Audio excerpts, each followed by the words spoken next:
에마뉴엘 레비나스. 어둠 속에서 틈을 열다. 마주침의 윤리학. 레비나스가 발견한 내재적 초월성과 제1철학으로서의 여정. 가장 참혹한 폭력의 한가운데서 피어난 따뜻한 긍정입니다. 레비나스는 리투아니아 출신의 유대인 철학자이죠. 제2차 세계대전 중에 포로 수용소 생활을 경험하기도 했습니다. 나치에 의해 부모를 모두 잃은 비극적인 역사를 안고 있지요. 폭력의 역사 속에서 그는 세상을 향한 증오가 아닌 타자를 향한 근원적 책임을 발견했습니다. 즉 레비나스는 절망 속에서도 철학적 메모를 멈추지 않았지요. 인간 존재에 대한 냉소가 아닌 인간과 타인에 대한 따뜻하고 긍정적인 사유를 전개한 철학자입니다. 인간을 바라보는 두 가지 엇갈린 시선이 있습니다. 지그문트 프로이드와 에마뉴엘 레비나스가 대표적이지요. 지그문트 프로이드는 시선의 온도가 적나라하고 냉소적이었습니다. 반면에 에마뉴엘 레비나스는 시선의 온도가 따뜻하고 긍정적이었지요. 지그문트 프로이드는 가치관이 초월적 가치에 대한 회의와 현실주의에 뿌리를 두고 있습니다. 하지만 에마뉴엘 레비나스의 가치관은 전통적이고 초월적인 가치의 강력한 옹호자였지요. 지그문트 프로이드의 인간관은 본능과 한계에 묶인 존재였지만 에마뉴엘 레비나스의 인간관은 사람과 사람의 만남 그 자체를 초월적 사건으로 보는 존재였습니다. 즉 레비나스는 현실의 어둠을 인정하면서도 인간관계 속에 깃든 초월성을 결코 포기하지 않았던 겁니다. 권력과 동일자의 철학, 즉 서구 존재론에 대한 고발이지요. 레비나스가 선언하기를, 즉 존재론은 동일자에 대한 의문을 제기하지 않는 부정의 철학이자 권력의 철학입니다. 전통 철학의 한계입니다. 수천 년간 철학의 중심이었던 형이사학은, 즉 존재론은 우주의 원리와 존재 자체에만 집착했습니다.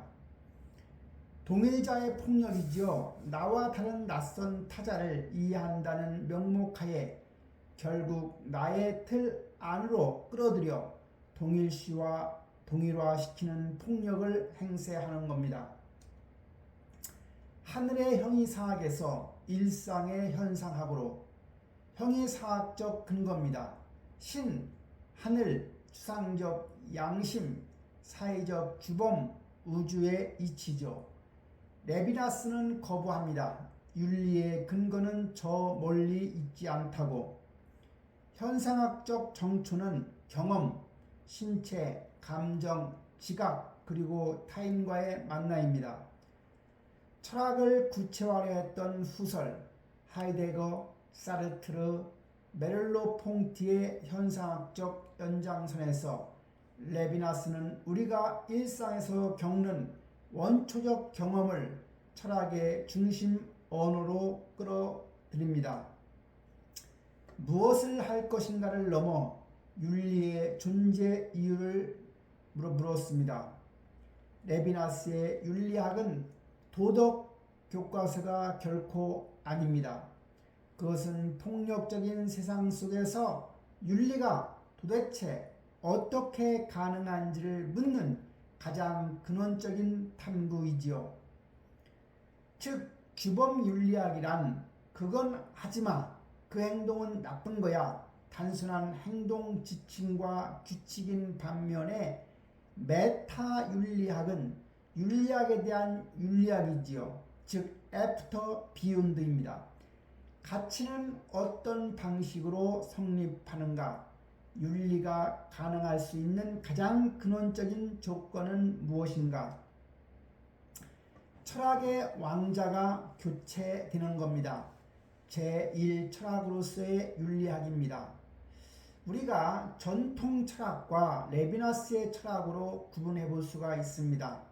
제1철학의 위치는 전통 철학은 형이상학 존재론이라 하며 레비나스의 철학은 제1철학의 위치가 바로 윤리학이고 메타 윤리학인 겁니다. 전통 철학의 핵심 주제가 우주의 근거, 존재의 이치라 함은 레비나스 철학은 초월성, 무한, 타자와의 조우지요. 전통 철학이 철학적 지향하는 바가 나의 확장과 권력이라 하며 레비나스의 철학은 철학적 지향이 타자에 대한 무한한 책임인 겁니다. 레비나스에게 윤리학은 수많은 철학 분과 중에 하나가 아닌 겁니다. 윤리적 영역에서 비로소 초월성과 무한이 발견되기에 윤리학이야말로 진정한 제1철학인 겁니다. 동일자의 환상을 깨는 균열이지요. 즉 타자성입니다. 과거 철학의 맹점은 인간 일반만을 다룬다는 것, 즉 보편적 인간만을 다루지만 인간 내부의 차이와 갈등에는 둔갑했던 것이 과거 철학의 맹점이었습니다.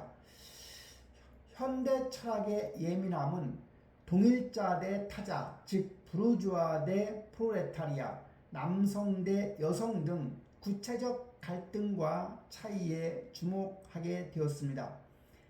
레비나스에게 타자성이란 곧 타인이며 타인과의 만남이지요. 타인은 결코 나의 이성이나 개념으로 온전히 파악되거나 포섭될 수 있는 절대적 이방인인 것입니다. 마주침의 양면성입니다. 숭고함과 적대성 사이에서 레비나스는 갈등은 2차적 문제입니다. 이 양면성을 피할 수는 없지만 인간과 인간이 전인적으로 마주치는 그 사건 자체가 근본적으로 초월적이고 윤리적입니다.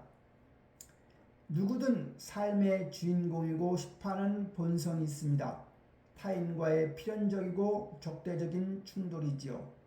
이기심을 부수는 숭고함, 책임감을 일깨우는 고귀한 경험입니다. 마주침 그 자체가 바로 갈등과 적대, 아름다움과 고귀함과의 대립입니다. 이성과 언어가 닿기 전의 충돌입니다. 즉 전인지적 사건이죠. 첫 번째는 칸트식 구성의 거부입니다. 타인은 내 머릿속에서 주입되고 구성되는 대상이 아닌 겁니다. 두 번째는 파악할 수 없는 조입니다. 반성이나 언어적 표상을 통해서는 진짜 타자와 닿을 수가 없습니다. 세 번째는 순수한 마주침입니다. 인지적 계산이 개입하기 전에 일어나는 구성할 수 없는 본연의 타자성과 날 것 그대로의 만남입니다. 사유, 언어, 개념이라고 하는 인지적 도구는 결국은 타자와의 마주침에 있지요. 내저적 초월성입니다. 일상에서 솟아오르는 무한이지요. 초월성과 내재성이 더해지면 내재적 초월성이 되는 거지요. 초월성은 저 너머 하늘에 있는 것이 아니라 인간의 삶과 현실 속에 침투해 있는 겁니다. 수평축은 바로 내재성이지요. 시간, 공간, 물질의 지배를 받는 인간의 제약된 일상 세계를 말합니다. 반면에 수직의 빛은 초월성이지요. 사람과 사람이 만나는 바로 그 순간 경험 세계의 구속을 찢고 솟아오르는 무한함이지요. 그래서 빛은 수직의 빛은 초월성이요.